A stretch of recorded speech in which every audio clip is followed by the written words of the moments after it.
picking up with the end of chapter 17, pages 296 and 97. I believe we left off the other day with Harry opening his eyes, seeing gold. He blinks, he sees Dumbledore's glasses, and he blinks again. Sorry. Bottom of 295. He blinks, he sees gold, thinks it's the snitch, blinks again, it was a pair of glasses, he blinks again, and it's Dumbledore's face, okay? He starts to talk about the stone. Dumbledore says, don't worry about it. He doesn't have the stone. He shows Harry, page 296, all the stuff his friends and supporters have, or friends and admirers have delivered. And Harry asks, how long have I been in here? 3 days, Dumbledore says. So Harry's been in there 3 days. This is the first time he wakes up. So he's been what for 3 days? Unconscious, in a coma, however you want to put it. Okay? Why 3 days? I rose on the third day. It's definite Christ symbolism. I mean, he went down into the Chamber of Secrets, underground, and now he's risen back up, and what's the first thing he sees? Gold. Okay? Anyways,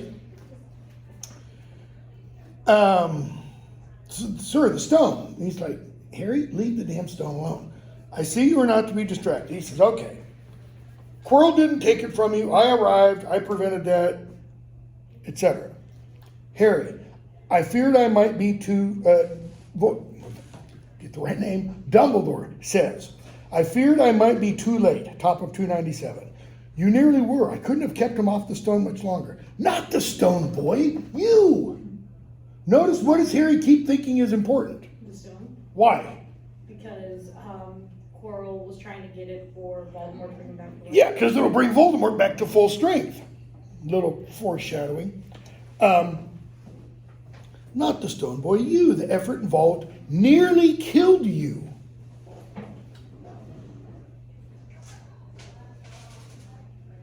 Another parallel with book 7. Okay. For one temporal moment there, I was afraid it has. The stone's been destroyed. Destroyed? But your friend, Nicholas Flamel. What's Harry thinking? He's going to die. Yeah. How old is he? Last time we read, 665. Okay. But your friend, Nicholas Flamel. Oh, you know about Nicholas. And then look at Dumbledore's statement. The most important word, I think, in the entire statement is the second word. You did do the thing properly, didn't you? What does the did tell us? Okay, it's emphatic. He doesn't just say, you did it properly. Because he could have just said, you did the thing properly. He said, you did do the thing properly. You have the past tense of do, and then you have present tense of do. Why? Other than emphatic.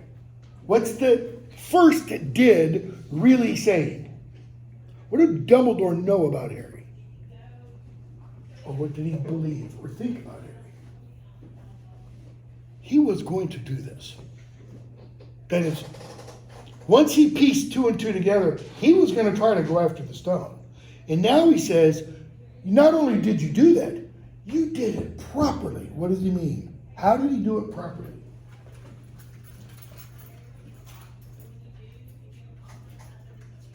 He researched. They went to the library. He found out about Nicholas Flamel. He kind of looked at, sources, so to speak. Nicholas and I have had a little chat and agreed it's all for the best. All for the best. They're going to die. They have enough elixir stored to set their affairs in order, and then, yes, they will die. Notice, it's not one sip, and you live forever. You got to keep drinking it. Okay? Dumbledore smiled at the look of amazement on Harry's face. He's 11 years old. He's just been told one of Dumbledore's friends is now going to die. To one as young as you, I'm sure it seems incredible. What does incredible really mean? We misuse it all the time. We use it to mean like, I won the lottery. That's incredible.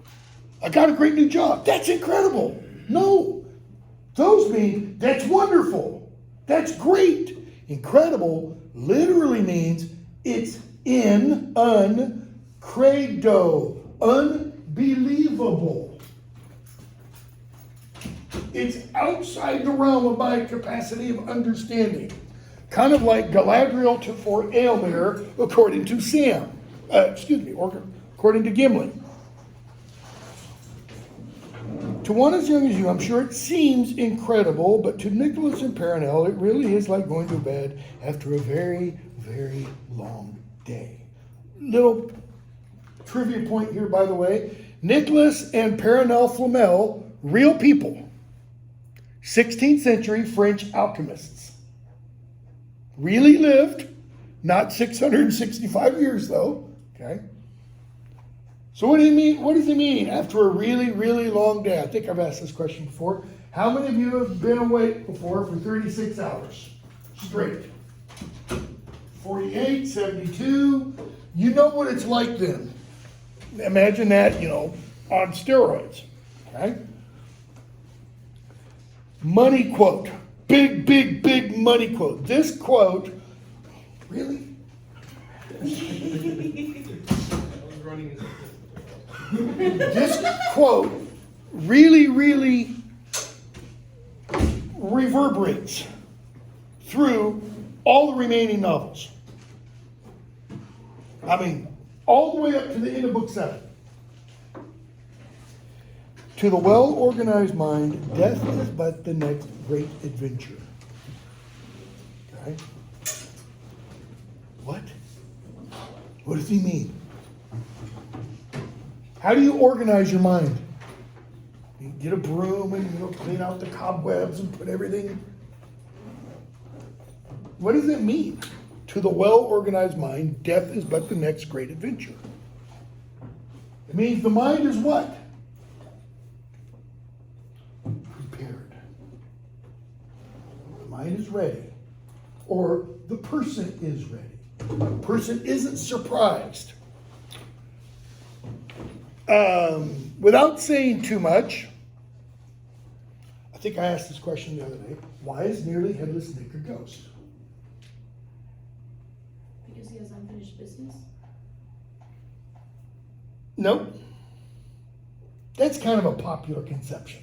The reason ghosts are around is because they've got to do something they didn't do in their life, They've got to help somebody right or wrong they've committed, blah, blah, blah, okay? Ghosts exist here in this world. We are going to be told later because they weren't ready to go on. They weren't ready to die. They weren't prepared, okay? I'm going to suggest, you don't have to agree with me by any means, I'm going to suggest, and I didn't tell this to my first class, all 7 books, they're about one theme, one big overarching theme. And it's not revenge, and it's not redemption. I think redemption is pretty big there. It's about how to die well. Why? Because we all have to die. There's 2 different ways you can die. You can die poorly, or slowly. You can die poorly, but you can die well. You can have a good death. Boromir. Good death. Okay? So, death is but what? The next great adventure. It is not the cessation of you. Whatever the you that makes up you is. Dumbledore is saying, death is merely a doorway into another kind of existence. This idea, there's not an exact quote that it traces back to, but the idea is found in Plato's dialogues. It's Socrates. When he's getting ready to die, You know, he's been accused by the Senate of corrupting the youth of Athens. How? Not pedophilia or anything weird like that. He's been talking to them about ideas, truth and falsehood. What is real? What is not real? Don't follow your leaders if they're lying to you. You know, all that kind of stuff. Teaching them there is a God, but the God is not Zeus and Apollo and all these guys. Okay? So they bring him up on charges. They convict him of treason, essentially, and of being an atheist and all this kind of stuff, so they could, you know, condemn him to death. He's like, cool, fine, whatever. I'll drink the hemlock. But before he does, his friends try to get him freedom. They say, we've paid off the guards, you can leave Athens. Okay? He says, no. To leave Athens, I may as well die. I mean, back at this time, your identity was tied in with your city entirely. So for an Athenian to willfully leave Athens, that's like, you know, cutting off my head. So he said no. And they're like, but you're going to die. And he's like, yes, obviously. Once I drink the hemlock, it will start to work. And they kind of let out, don't you fear death? And Socrates, according to Plato's dialogue, was like, haven't you learned anything from all the years I've spent with you? What is it we fear? Okay? So I'm going to take that question Socrates poses to his friends and ask you, what is it you fear? Come on, everybody has fears. I don't mean, you know, lie down on the couch and let's probe your... What kind of things do you fear? Flying. What? Flying. Flying? I had somebody, class yesterday, I asked the same question, totally different context. And the guy said, spiders. And a couple people looked down like, really? Come on. Ron Weasley, maybe. What else? Flying? Clowns. Clowns? A lot of people have I don't remember what it's called, you know, clownophobia or something. There's a word for clown in Latin. What else? The ocean. The ocean? Heights? Falling? I've been on fire before. Don't really want that to happen again. Kind of, you know, doesn't mean I'm not a pyro. I love building big bonfires, you know. It's like, ooh. What else? Professor at Arizona State University was shot yesterday. That. Former student. Happens every stinking year, you know. All kinds of things. But all of those are what? Those are real things, right? Flying is a real thing. Clowns shouldn't be, but they're a real thing. Oceans, if you want to leave the United States and not go to Canada or South America, you got to go over an ocean, you know.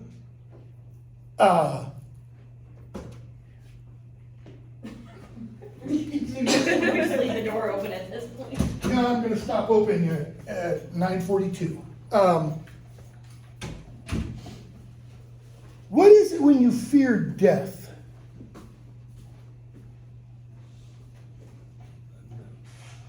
Louder. Unknown. It's unknown, right? And Socrates says, well, that's stupid. Why do you fear the unknown? You fear things you know. Former student coming in with a gun kind of thing, you know. Falling out of a plane. Or, worse yet, as George Carlin, you know, famously said, what if it's not my time to die, but it's the pilot's time to die? You know, all 400 people go down. Or the pilot, you know, whatever. Unknown? How many of you fear right now to go outside the store? Nobody does, right? Yet you don't know what's outside the store right now. You think you know because of what you saw when you came in.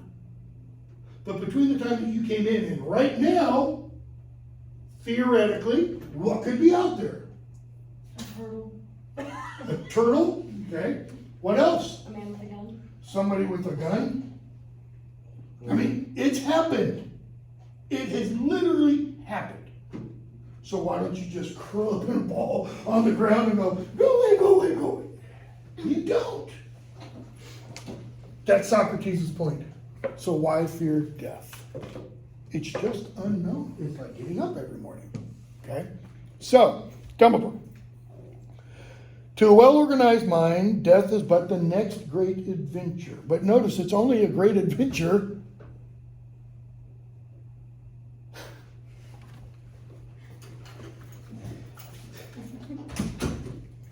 to the well-organized mind. You've got to be prepared. I've got a quote on my door from Hamlet, where Hamlet's talking to his friend Horatio. It's just before the end of the play. He's getting ready to have a fencing contest, and Hamlet's got butterflies. And his friend says, maybe you shouldn't. And Hamlet's like, what the hell? And he essentially says, the readiness is all. If it's not today, it'll be tomorrow. If it's not tomorrow, it'll be today. If I don't die today, it'll be tomorrow. What does he mean by tomorrow? It might literally be tomorrow, or it might be the day after, or the day after, or the day after. And if it's not one of those days, guess what? It's going to be today. The readiness is all, to be prepared at every moment. So, the stone was really not such a wonderful thing. As much money and life as you could want. Now, most of us would go, what's so bad? Many of you are in your 20s. I'm 60. If nothing happens, most of you have 40, maybe 50, maybe 60, maybe if you've got good genes, 70 years to go. I don't have 40, 50, 60, 70 years to go.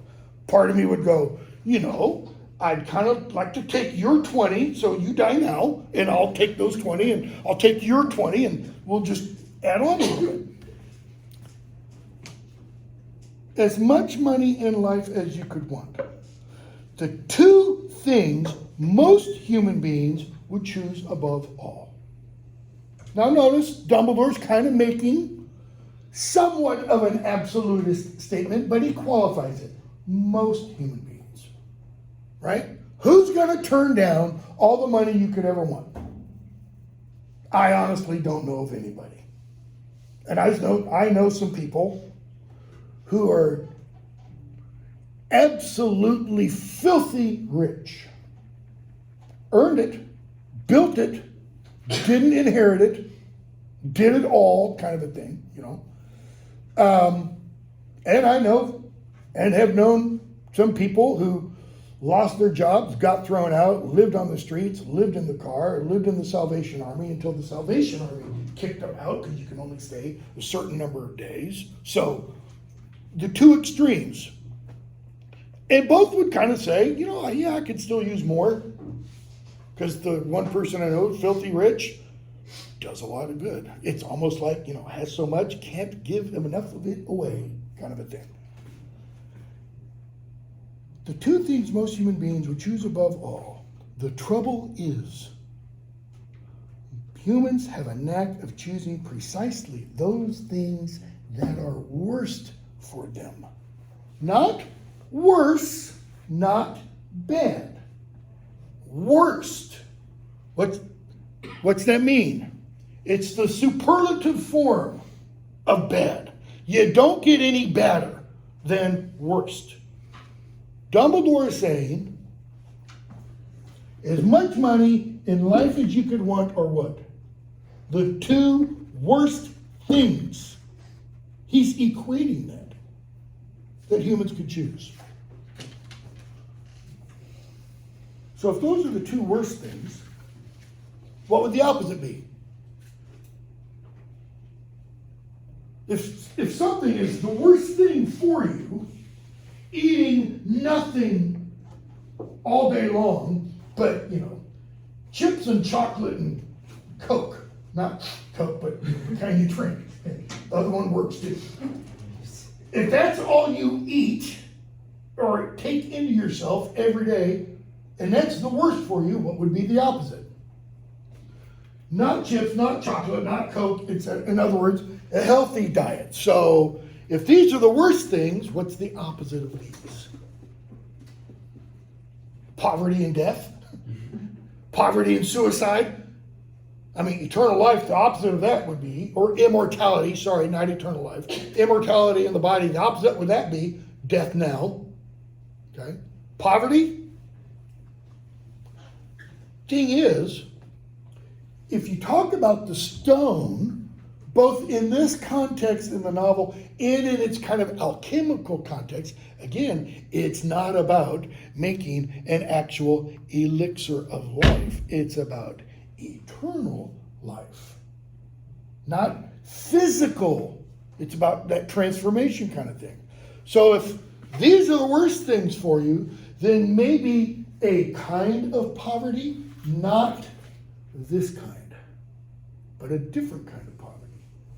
And a different kind of death are what's good for you, or are what's best for you. Just an idea. Don't know if it's right or wrong. So, they continue talking. Harry wants to know, Voldemort's coming back, right? I mean, he didn't kill him. Quirrell didn't disappear into, billions of pieces of dust. He says he's going to come back, isn't he? He hasn't gone. Dumbledore says, no, he is not. He's still out there somewhere, maybe looking for another body to share. Not being truly alive, he cannot be killed. He's kind of in an in-between state. Nevertheless, Harry, while you may only have delayed his return to power, it will merely take someone else who's prepared to fight what seems a losing battle. What did Gandalf tell Frodo about the ring? He said, we have to do what we can with the time we have. And what does he want done with the ring? Destroyed. Why? Because it shouldn't be the next generation's problem. We have it in our power to try to destroy it. And he says, and if we do destroy it, what will the next generation have to face? Not the ring and not Sauron. What will they face? They'll face their own shadow. Because he says, after a defeat, there is always a respite, and then what happens? The shadow takes new shape. World War I, Allies won, yay! Then there was a respite, and then we got what? World War II.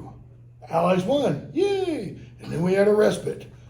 And then there was Korea, and nobody won. And it's not really a respite because we still have 50,000 troops in Korea. Brother-in-law served for a few years there. And then we had Vietnam. And we lost that one, That wasn't quite the respite, What's he saying? It's cyclical, okay? So, Harry's like, okay, Dumbledore, and if he's delayed again and again, well, maybe we can stop him from coming to power. There's some things I'd like to know about. I'd like to know the truth. Oh, truth. It's a beautiful and terrible thing, Dumbledore says. You should treat it with caution. But I'll answer your questions unless I have a very good reason not to. In which case, I beg you'll forgive me, I shall not, of course, lie. Okay?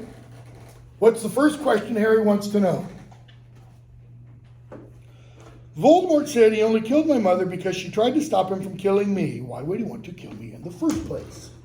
This gets back to the comment I made, the question I raised, before he went through the trap door when he said, if I get caught, I'll go back to the Dursleys and I'll just have to wait for Voldemort to come get me there. He doesn't know at that point. He doesn't know until Voldemort says, your mother died trying to save you. Notice, Voldemort doesn't come out and explicitly say, Harry Potter, it's you I wanted dead. Your parents did not have to die. He just says, oh, your father put up a great fight. He didn't, by the way. Whether it's an error in this book or an error that comes up in book 4, it's an error. Because we're going to find out what kind of fight did James Potter put up to stop Voldemort. None. For one simple reason. What did he not have in his hands? This is like trying to stop a tank. And you don't even have any legs or arms. You're just a torso. Like the Black Knight and Monty Python, you know. I'll fight you. Come on, you know. And the tank just. Okay? It's not a fight at all. It's I'm not even going to say it loudly. Avada Kedavra. And James is dead. Okay? What kind of fight does his mother put up? No, not Harry, not Harry. Why do I do this? Because I think it's Christian symbolism? Yes, partly. Why else? If you want to stop somebody from getting at somebody else, what do you do? I've had to do this before when a dog has come, walking with my kids or something, and a dog attacks. You make yourself as big as possible in front of that thing. That means you're the target. Okay? Dumbledore. The first thing you ask me, I cannot tell you. True or false? According to the words he uses, I cannot tell you. That's a lie. He can tell him. He said, I shall answer your questions unless I have a very good reason not to, in which case I beg you'll forgive me. He doesn't say, I will not tell you. See, there's a big difference between will not and cannot. Cannot means I am unable to. He is able to. Would it change the trajectory of the novels? Yeah. Could she still write them? I think so. It would kind of remove some big revelations at the end of book 5, but okay, we could, she could probably work with that. So he chooses not to. It's not that he's unable to. Cannot kind of implies he doesn't know the answer. Okay? What page are you on? 299. So, he says, you will know one day. Put it from your mind from now. Really? Satan wants to kill you and you're told, well, just forget about it. I'll tell you later, When you are older, I know you hate to hear this, when you are ready, you will know.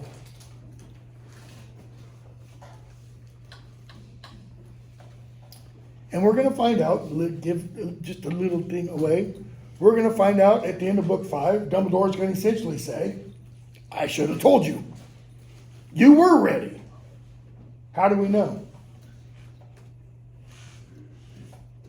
He stopped Voldemort from coming back here. Okay? He, in the room, he had Ron and Hermione's help, yes, to get there, but in that room by himself, he did it. Without any help, without any aid. Nearly died trying. Okay? So, Harry wants to know why Quirrell couldn't touch him. Your mother died to save you. If there's one thing Voldemort cannot understand, it is love. Hold on to that idea. Okay?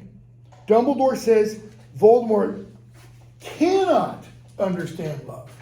It's the same verb he used to say why he wouldn't answer the question. Is it that he cannot understand it? Or that he will not, chooses not to understand love? The reason I'm asking that is we're going to get to a part later in the books, and it's implied in book 6. And there's an interview where Rowling says something. I'll see if I can dig up the interview. Where Rowling says something about Voldemort's inability to love. Not that he won't, but that he is internally, personality-wise, electrochemical, however you want to describe it, he is incapable of loving. Okay? Which creates a whole host of problems if you think about it, look at it from a certain perspective. So, he says, your mother's love left a mark. And Harry starts, where? No, not that kind of mark. He does have a mark, but He says it will give us protection forever. It's in your very skin.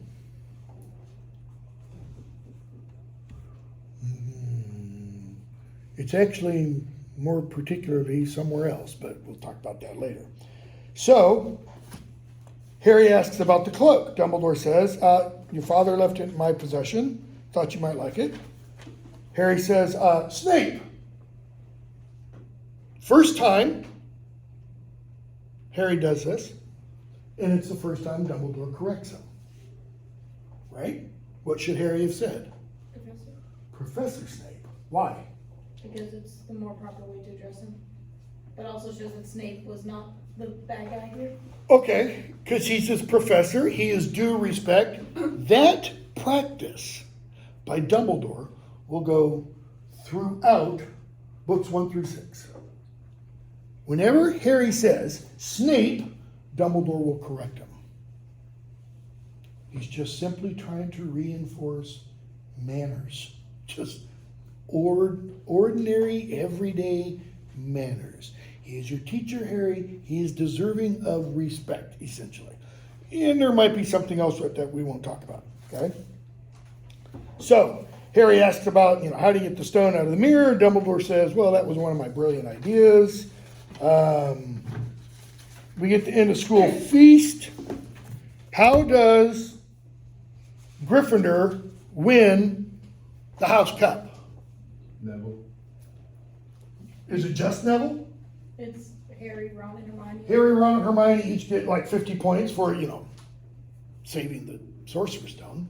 Philosopher's Stone, sorry. And then Neville. Why does Dumbledore give Neville points? Because he stood up to Harry, Ron, and Hermione, and Dumbledore was like, it takes a lot to stand up to someone, but it takes bigger guts to stand up to your friends. It's easy to point out an enemy, right? And stand up to someone who's obviously an enemy.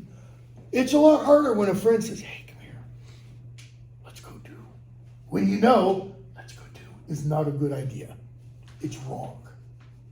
That's that peer pressure thing that I referred to the other day. Okay? So, Harry's first year ends. He goes home.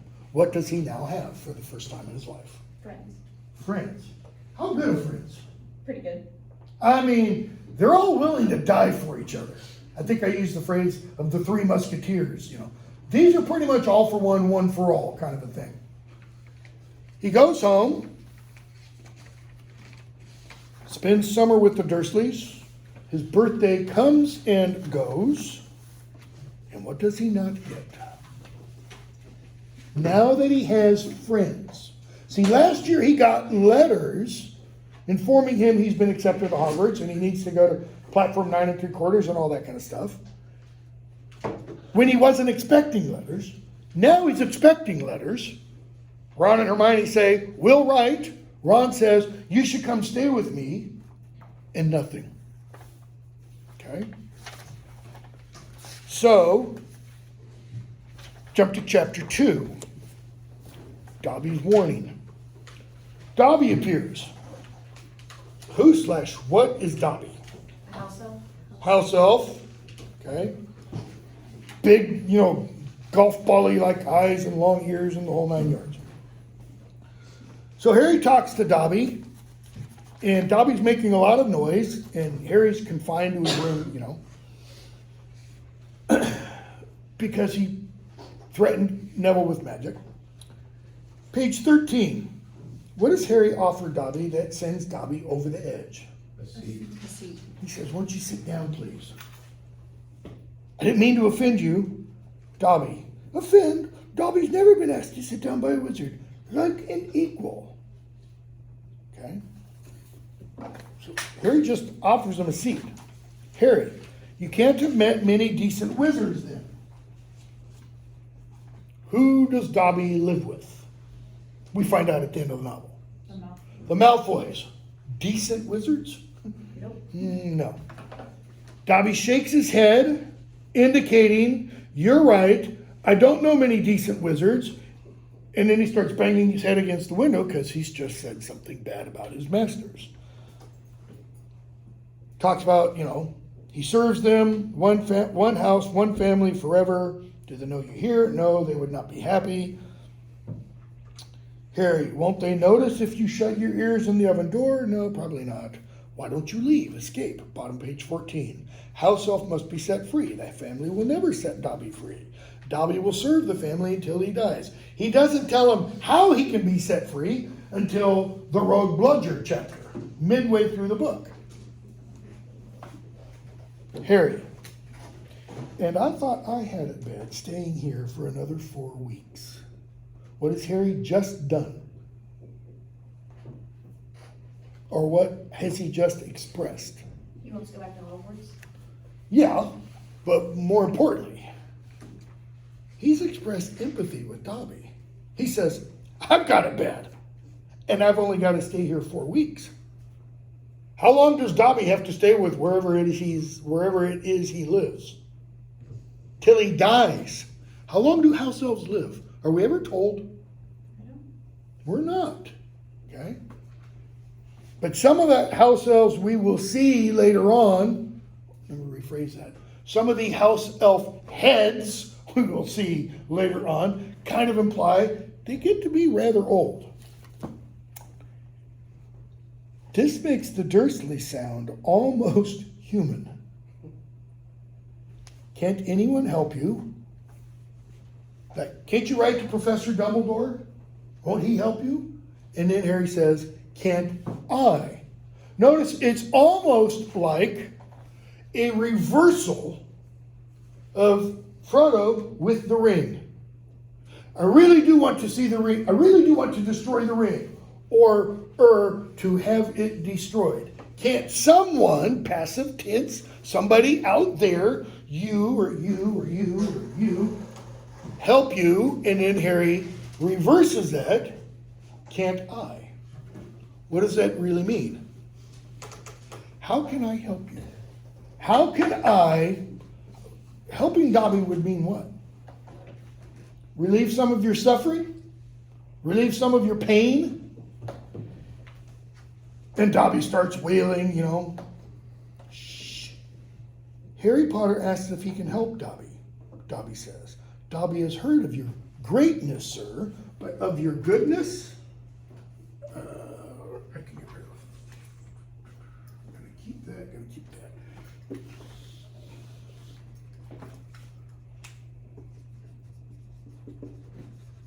Greatness, and now Dobby introduces this. What's Harry's greatness predicated on, according to Dobby? Why is Harry great? He defeated Lord Voldemort, first as a baby, when he didn't do anything, And now, just a few weeks ago, he did it again. This time, intentionally. Okay? What did Ollivander say when Harry went to meet him to get his wand? We must expect great things of you. And he said, the one that gave you that scar, he did great things, great and terrible. So notice Ollivander doesn't, in that scene, Ollivander doesn't go, oh, Voldemort, oh, he's wonderful. No, he did great stuff. It was horrible. It's really, really bad, but showed great skill, let's put it that way. I've heard of your greatness, defeating Voldemort. But your goodness, see, that's a moral quality. Greatness is mere technique. Who is great at spells? Hermione, right? First class. Wingardium Leviosa. And Ron's like, oh, shut up. Because Ron's like, Wingardium Leviosa. Doesn't get it at all. But of your goodness, Dobby never knew. Harry, my greatness is overblown. Hermione now. Notice, Harry's thinking this. He's not thinking this. Why? Harry Potter is, now we have humble, modest. Think about it. What could Harry be doing? How could Harry be in the wizarding world? He didn't walk around saying what? Ooh, look at me. I kicked Voldemort's, you know what? And I'm even going to say the name, you know. Harry Potter speaks not of his triumph over human. Harry says the name, Dobby goes, you know. Harry says, yeah, that. Harry Potter is valiant, bold. Okay, this, I said, probably may not, refers to like skill and ability, but all of these are referring to what? His character? Keep going. Those aren't skills or abilities, right? What class would you take to learn valiancy, boldness, modesty, you know? You don't. Those are all, stop shaking, virtues, okay? He has braved so many dangers, Dobby has come to protect Harry Potter. Harry Potter must not go back to Hogwarts. Harry's like, no, I gotta go back to Hogwarts. It's, you know, I don't belong here. I belong in your world. Notice, I don't belong here, meaning what? Does he mean just number 4 Privet Drive at the Dursleys? I don't belong in the non-magical world. Gonna find out book 5? Yes, he does. Why? Because the magical world and the non-magical world are like this. Or more particularly, they're like this. 2 halves of a coin. Looked at from one perspective, you've got the magical world. Looked at from another, you've got the non-magical world. No, Harry Potter must stay where he is safe. Too great, he's too great, too good to lose. You'll be in mortal danger. Why? There's a plot. Can't put yourself in peril. You are too important. Why? Why is Harry too important? Does Dobby answer in this scene? No. Dobby doesn't give the answer to that question until Harry is in the infirmary in the Rogue Bludger chapter. Okay? And even then, it's only mostly explained. Let me put it that way. So, Harry mentions Dumbledore. Dobby bows his head, you know, in reverence. Harry says, I can't stay. I've got to go back. Dobby drops the pudding. Harry gets a warning from Mafalda Hopkirk, okay, for the improper use of magic, broken the law, etc. And Ron, not Hermione, Ron, Fred, and George come and rescue Harry and take him back to the burrow, okay?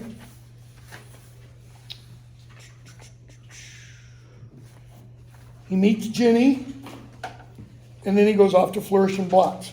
How do they go to Flourish and Blotts? How do they get there?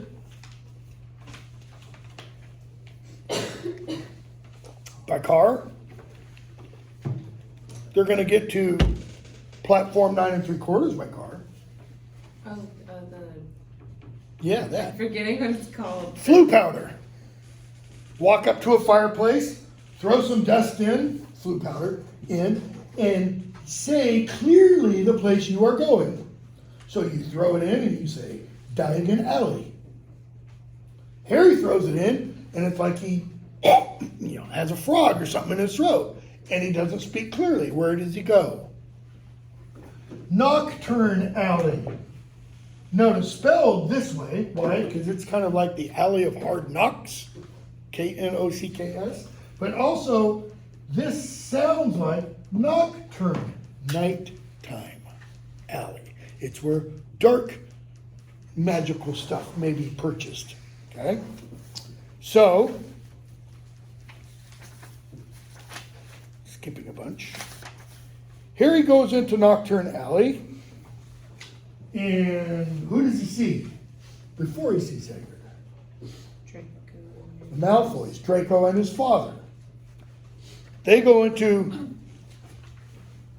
Borgin and Burks and Mr. Weasley is selling or hawking things because we find out the Ministry of Magic is conducting raids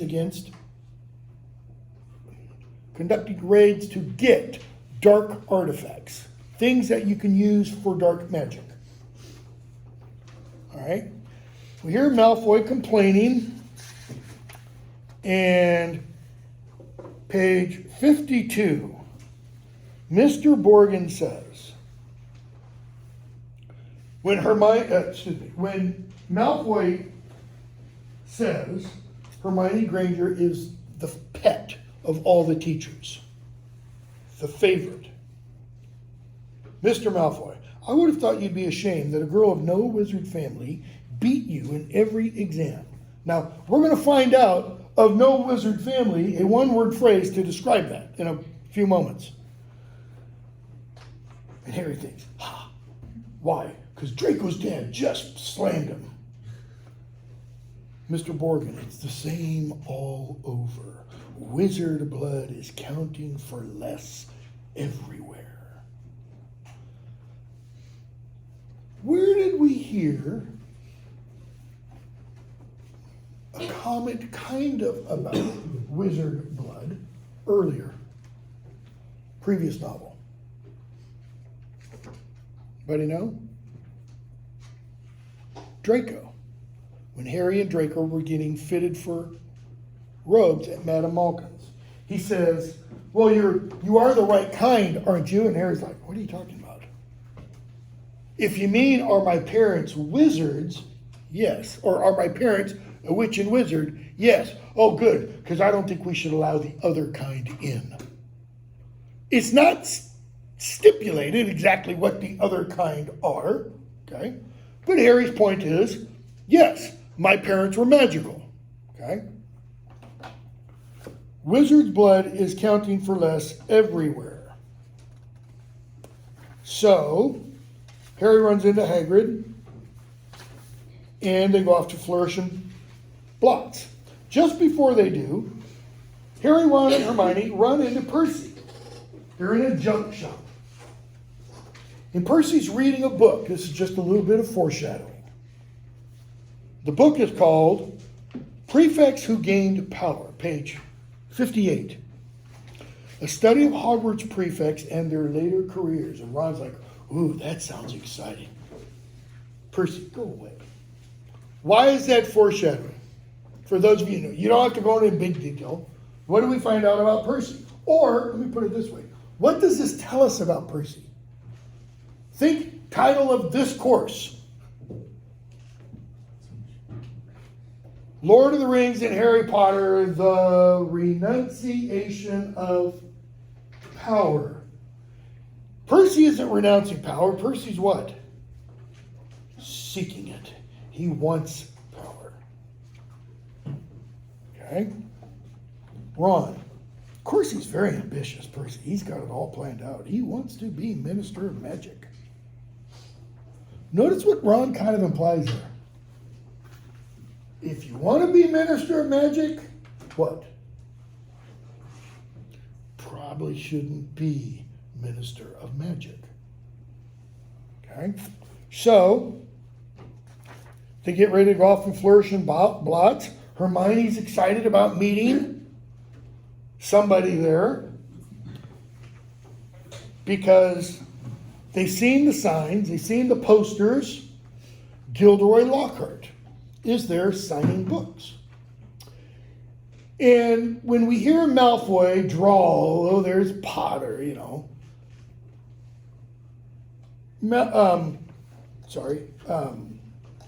Lockhart grabs Harry and pulls him with him. Why? What does he want? He's been getting photos taken of himself, right? For publicity stuff, the newspaper, Daily Prophet. He gets Harry for what purpose? Okay, because we're going to go from page 3 to page 1. And what does page 60 Lockhart announce? When young Harry here stepped into Philosopher today, he only wanted to buy my autobiography. Notice the assumption there. He wanted to buy it, which I shall be happy to present him now free of charge. And so he gives him all 7 books, or 5 or 6, whatever it is. Okay? But he says, I will also be the new Defense Against the Dark Arts teacher at Hogwarts. What happened to Quirrell? Died. What's going to happen to Lockhart? He's not going to die, but he's going to get replaced. What's going to happen to the next one? It's going to get replaced. What's happening to the next one? How long has this been going on? There's 2 kind of answers. Oh, shouldn't go there yet. Never mind. So, Malfoy makes some comments. Draco. Ginny comes to Harry's defense. Why? Pitter patter, you know. Harry's been living with her for, take that back. He's been living at the Weasleys for 4 weeks. He's not been living with Ginny, because that would be weird. Page 62, top of the page. Second time we're introduced to this character. Well, Arthur Weasley. It was Mr. Malfoy. He sneers at the Weasleys. Lucius says, Arthur, what does Lucius mean? Lux is the root. Luce, like in Lucy, light. His name is a good name. But after a character like this, do you want to name your kid Lucius? The name Lucifer, I think I referred to the other day, means bearer or bringer of light. That is a great name. You know many people named Lucifer? Kind of has a historical connection most people don't like. Just like even Germans today. Many don't name their children, young male children anymore, Adolf. Even if their last name isn't Hitler. It just kind of has a bad ring to it, you know. So, busy time at the ministry, I hear. All those raids. I hope they're paying you overtime. So the implication is, you got to be spending more hours than you ought to be at work doing what? Raiding people's houses. I hope you're getting paid for it. He reaches into Ginny's cauldron, pulls out a beat-up, battered old book,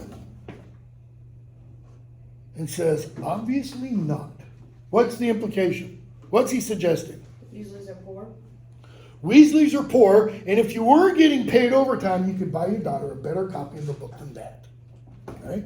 Notice, by the way, the violation of personal space there. I mean, reaching into her cauldron would be like, you don't mind if I just, dig into your book bag or whatever. I mean, zap the sucker. See, they need tasers. That's what they Really? Get Fred and George tasers? Yeah, I wouldn't want Fred and George to have one, but you know. So, dear me, what's the use of being a disgrace to the name of wizard if they don't even pay you well for it? What has Malfoy just admitted to? Or, rephrase that. What has he suggested he'd be willing to do? Put it that way.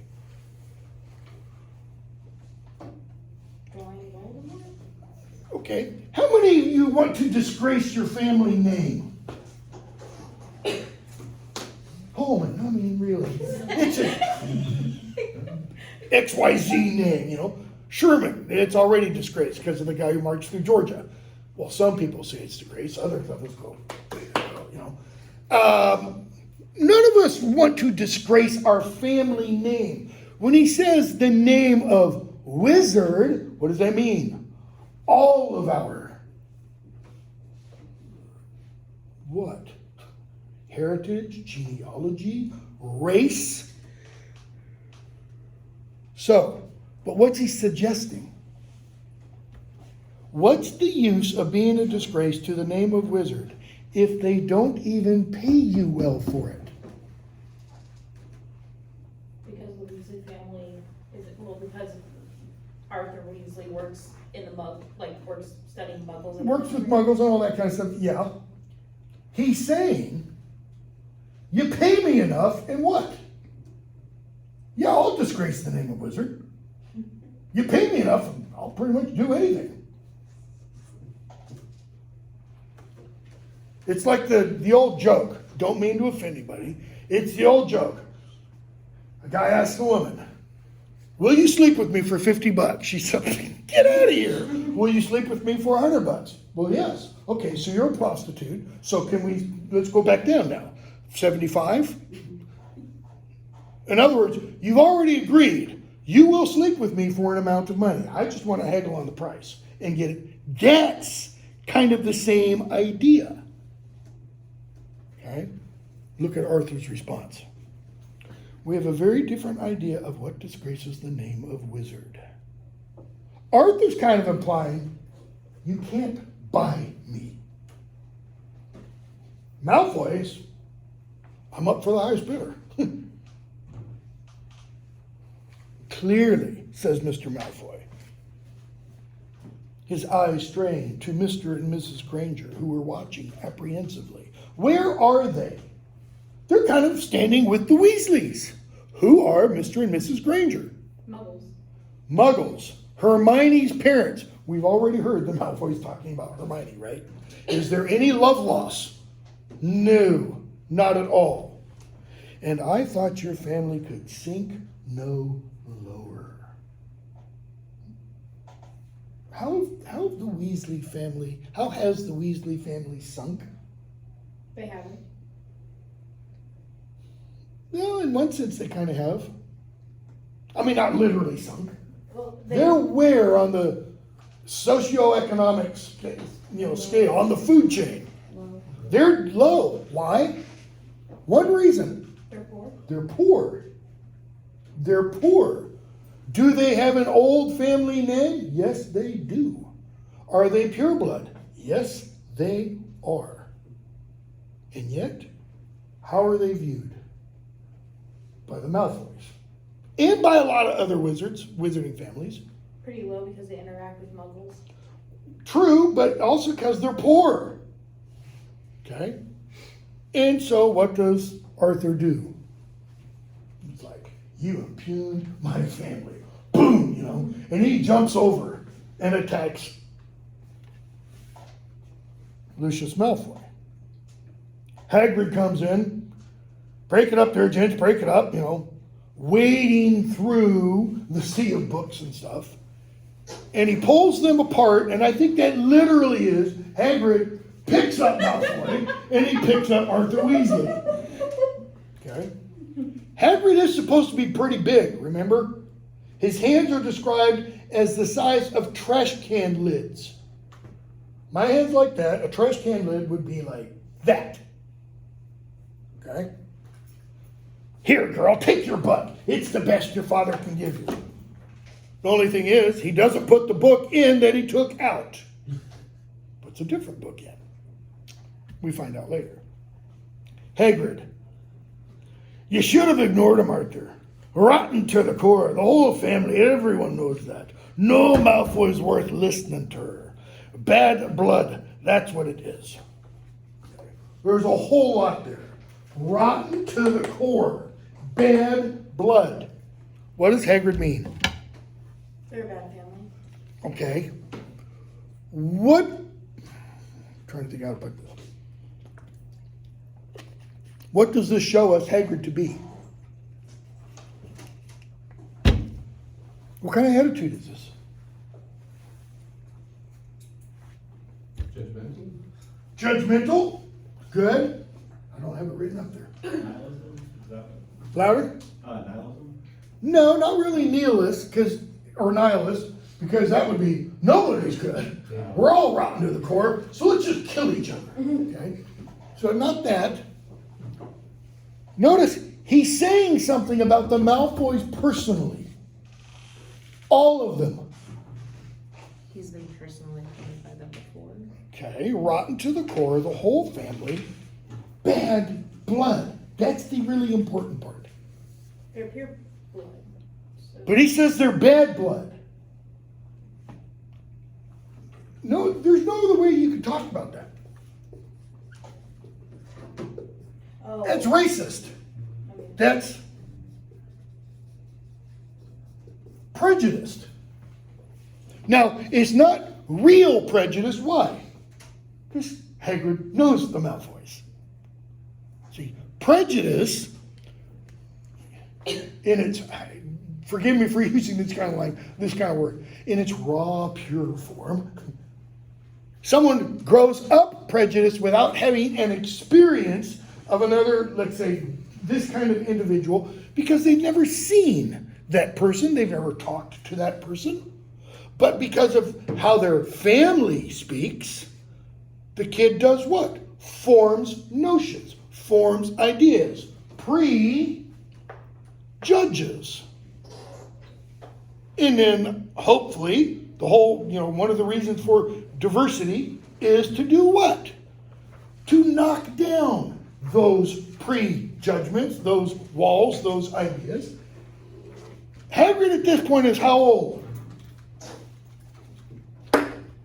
He's 63, folks. He shouldn't have these kinds of ideas. Now, why did I say racist? Are the Malfoys a different race than the Weasleys? I keep wanting to say another name, and I don't know why. No, they're not. What is really at the heart of this notion? That the person is somehow, or the group is somehow, internally different. It's not just appearances. It's inside. Okay? This is going to get really important when we come back and refer to this term, which will come up fairly soon. Okay? So, can I ask that question? I'm going to ask a question. I don't want you to answer it. I want you to think about it.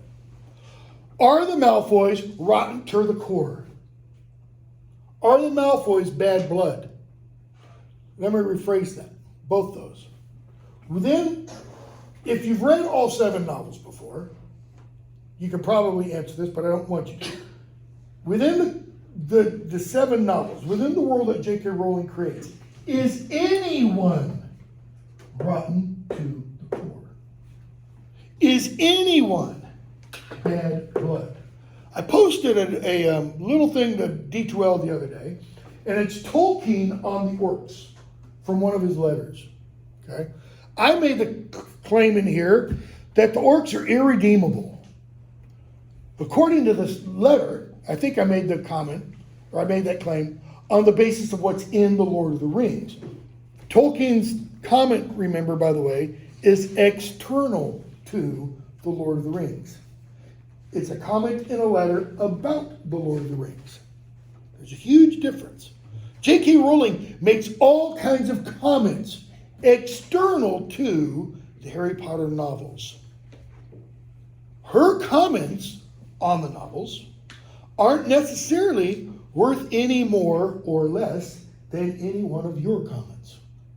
Just because she's the author doesn't mean she understands it necessarily better, nor does it mean she can control how you read it.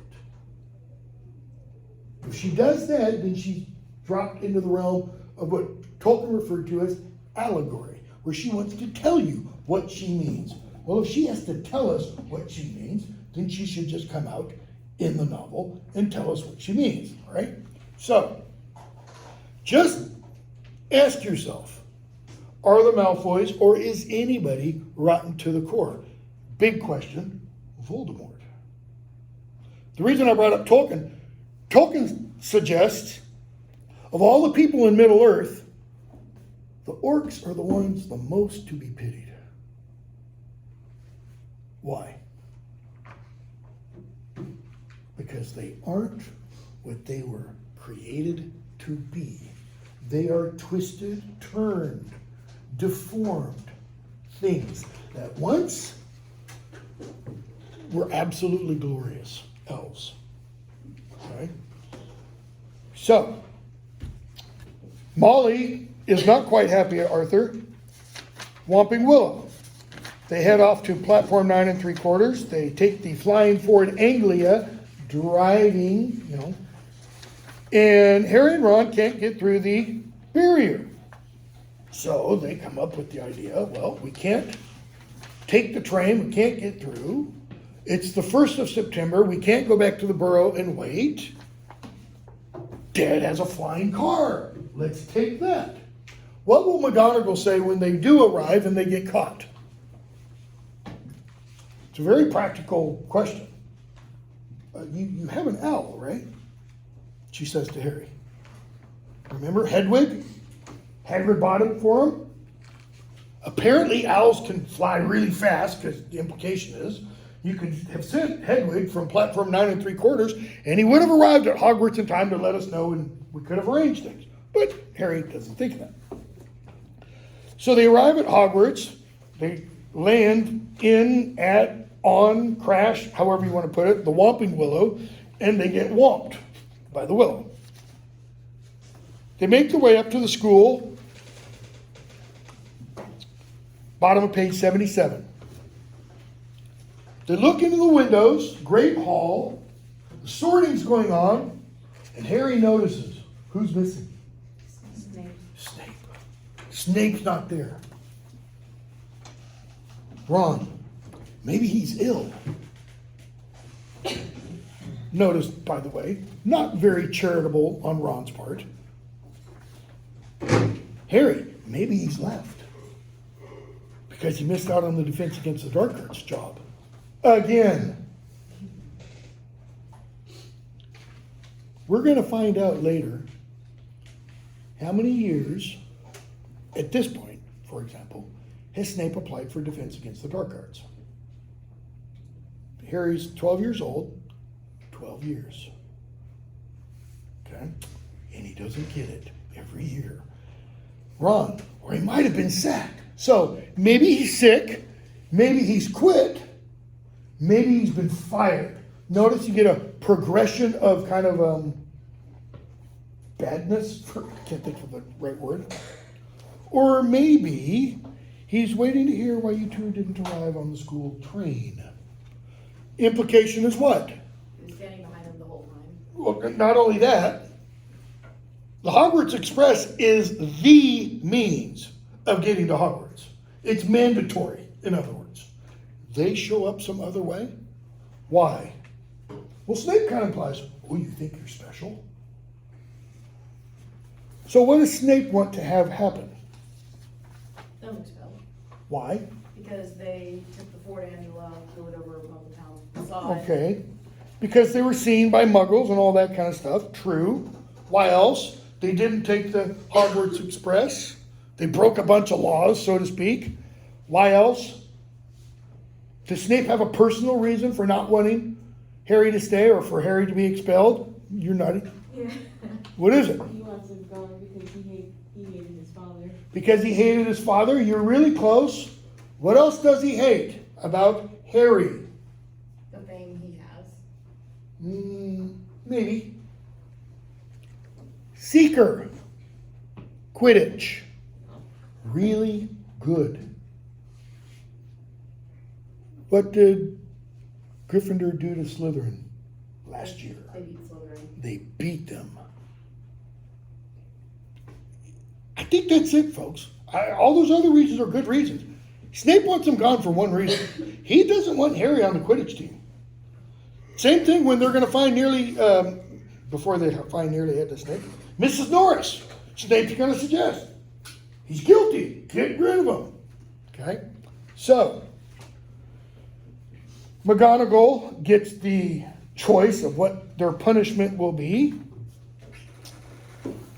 And she tells, page 82, tells Ron and Hermione, Ginny's in Gryffindor. And speaking of Gryffindor, and Harry interrupts her. What was she going to say?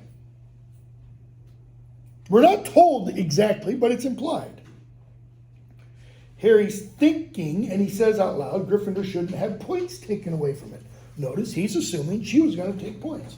But Harry says, when we took the flying forward Anglia, term hadn't started. Therefore, you shouldn't take points from Gryffindor. I mean, you can flay us, but don't take points from the house. Why not? Or why is Harry saying that? Because he, again, looking out for others. Really? I mean, yes, in a sense. He doesn't want his school, his house, to lose points because what is everybody else going to say? Why did you do that? Really? We haven't even started and you lost however many points it would be? And notice, Professor McGonagall gave him a piercing look, but he was sure she had almost smiled. Why? Now, notice, we're not told she did smile. Harry's perception was she had almost, like on that cold, frozen, stony Scottish face, you know, a little grin starts to form. Why? What has Harry just shown? Wit. Wit. Wit is thinking quickly on your feet. And it's like she's going, way to go, Harry. You're starting to learn. You can be taught, you know. Notice Ron. She says, I won't take points from Gryffindor, but you both get detention. What detention does Ron get? Cleaning the trophies, or no. Polishing the house silver. Not Gryffindor, the whole Hogwarts, all of its silver and trophies and things. Okay? Harry? What does he get? Detention with Gilderoy. Okay? So, next chapter, Gilderoy Lockhart. They're making their way to class. Harry runs into Lockhart. Lockhart pulls him out of Professor Sprout's class. Talks to Harry about what? Publicity, fame, reputation. I mean, I know a few people know about you, he says to Harry. Okay, so in the wizarding world, who is better known? Gilderoy Lockhart or Harry Potter? Harry Potter, heads and shoulders over Gilderoy Lockhart. He's in, as McGonagall says at the beginning of book 1, he will be in every magical history book. Gilderoy Lockhart, not so much. What's this tell us about Lockhart? Choose nothing. He's all about fame and reputation and glory. Okay? So, page 94, they're still in class. They're talking with a new kid, Justin Finch Fletchley. Justin tells them, page 94, he was down for Eton. Anybody know what Eton is? For school? It is a school. It is the #1 preparatory school. We would call it private. Okay? In England, public school. All right? It used to be that up until about, the 1940s, it used to be the school where all male royals went. That is, if you were male and you were born into the royal line, you went to Eton. It's where you were trained to kind of how to be a royal. It's where, prime ministers send their sons. I think it's still single sex. Might have been changed. It's the cream of the crop. All right? Preparatory. Same kind of ages as at Hogwarts. 11 to 17 or so, and then you go off to college. If you go to Eton, where do you go to college? Usually Oxford. Just having been at Eton, the door's open to Oxford. Okay? So he says, my name was down for Eton. That's telling us something about Justin Finch Fletchley's Muggle family. They're not lowborn. See, I couldn't get into Eton even if I had the quote-unquote grades. None of my kids could get into Eton, even if I wanted to. You have to be the right level of society. And we're talking the highest level. All right? So he doesn't. Instead, Justin goes to Hogwarts. Harry's introduced to or meets Colin Creevey, and they have Lockhart's first class, Defense Against the Dark Arts. And he begins it how? Holds up a book, his picture, smiling, me. And the first thing he does, a 54-question quiz all about me. What are my favorite things? What's my favorite color? What's the thing I most desire? You know, bottle of old Ogden's Fire Whiskey, or peace between the magical and muggle world, you know, kind of a thing. Who gets them all right? Hermione. Why? Because she reads? Yeah, okay, she reads. We all know that. There's not a book that Hermione hasn't read, we're going to be told at one point. Why else? More importantly than that, she has a crush on him. Who else, by the way, had a crush on him? Miss Weasley. Molly Weasley did. She should know better than that. She, you know. Anyways. So, he gives them a practical lesson, right? Defense Against the Dark Arts should be theoretical and practical. We're going to hear that again in book 5. Take that back. The teacher is going to say it should all be theoretical. Somebody else says it ought to be practical. How would you like to learn how to drive solely by reading a driver's manual and never getting behind the wheel of a car? How's that driver's test going to go? You know? Okay. So, practical lesson, he looses a bunch of Cornish pixies. They've got to put them up. How well does he help put the pixies back in the bottles? Ron and Harry, 103. Can you believe him? Ron asks. Hermione, he just wants to give us hands-on experience. Hands-on, says Harry. Hermione, he didn't have a clue. Rubbish. You've read his books. Look at all those amazing things he's done. Ron, he says he's done. What idea has Rowling just introduced? That he's a fraud. Okay, that Lockhart's a fraud. What else? What larger idea? He's stealing, he's taking other. That comes later. Just because somebody claims to have done something doesn't mean they necessarily do. And how does he claim to have done it? You're right. Just because something is written doesn't mean it's true. It's the first time that's introduced in these books. Hermione says what? Thinks what about books? But they're. She worships books almost. Books for her are everything. We're going to find later on, you know, she's in the library, of course. I mean, what's Hermione do when there's a problem? Run to the library, find a book, okay? We're introduced to this notion that maybe sometimes what you read isn't necessarily true. How do we know that from this book? Well, Harry's going to find a book. Harry's going to read that book. We'll talk about that. Mudbloods and Murmurs. They go off to the Quidditch pitch.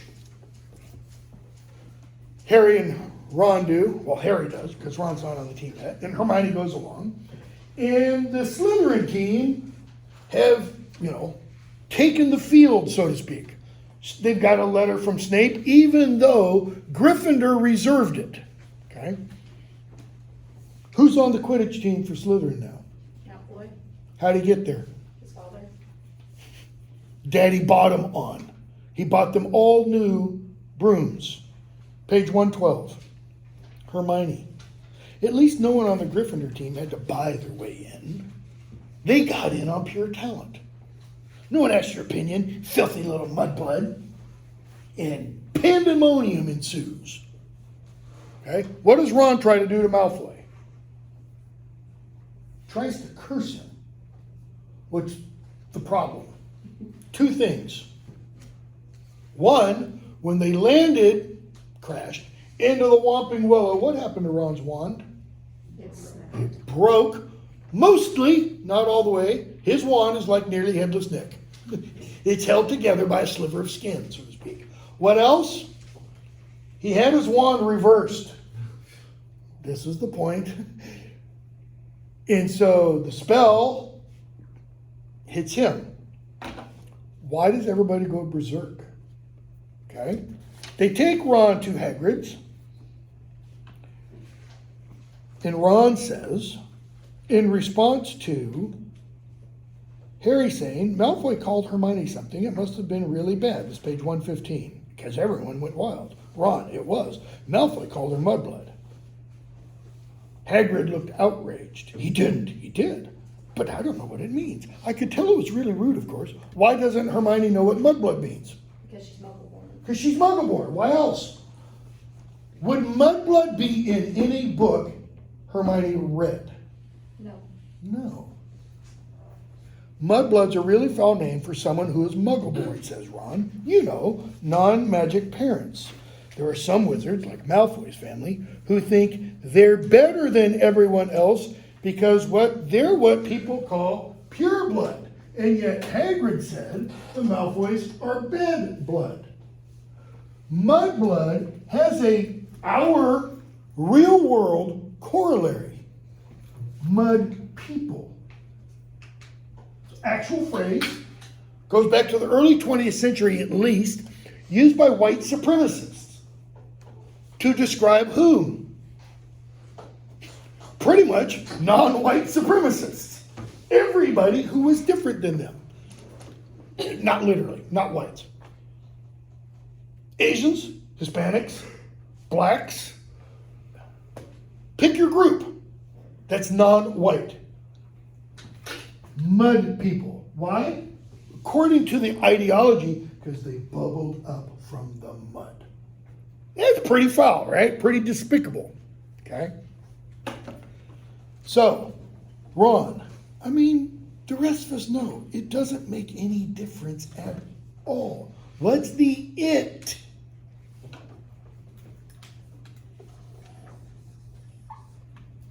Blood. He's not talking literal blood. He's saying your family, your genealogy, who you descend from is unimportant. Okay? Look at Neville. He's pure blood. He can hardly stand a cauldron the right way up. Think about that for a moment. Cauldron, round, it has 3 feet. Can you not stand that up properly? Only if you tip it on its side or put it on its top. You've got to be a moron to not be able to do that. Hagrid, and they haven't invented a spell Hermione can't do. It's a disgusting thing to call someone dirty blood. See? Common blood. It's ridiculous. Most wizards these days are half-blood anyway.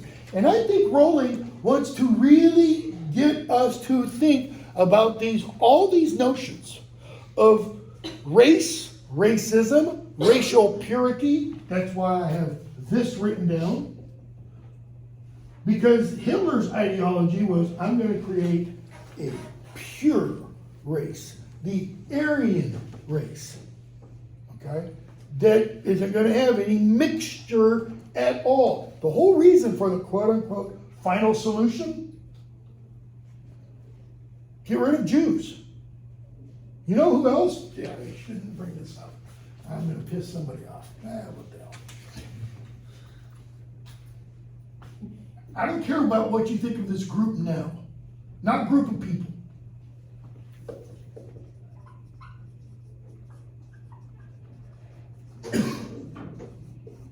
Do you know the founder of Planned Parenthood, Margaret Sanger, was a eugenicist? You know what that means? Good genes. What were the bad genes, according to Margaret Sanger? Anyone who wasn't white. She called them undesirables. We need to breed them out. Today, again, I don't care what you think about Planned Parenthood, Margaret Sanger, etc. And I'll stop with this because it's almost time. You know where 86% But Planned Parenthood clinics are, they're in black communities. Okay, that's getting close. The practice, at least, is getting close to that. I think Rolling, and Rolling is a Planned Parenthood supporter. Okay? But I think Rolling wants to try to get her readers to say, you know, we gotta get beyond this. Because we're gonna hear these, they're gonna come up again later. And guess what? Hagrid is kind of going to go, oops. As he frequently says, I shouldn't have said that. He's gonna realize, I made a mistake. Why? Because there's one character in these novels who is like Gandalf in The Lord of the Rings. He gives people who are said to be bad blood or rotten to the core second chances. Dumbledore. Because who is one of the people who's considered to be bad blood? Hagrid. Hagrid is not pure blood. Okay. All right, we'll stop there. We'll pick up here. Have a good break.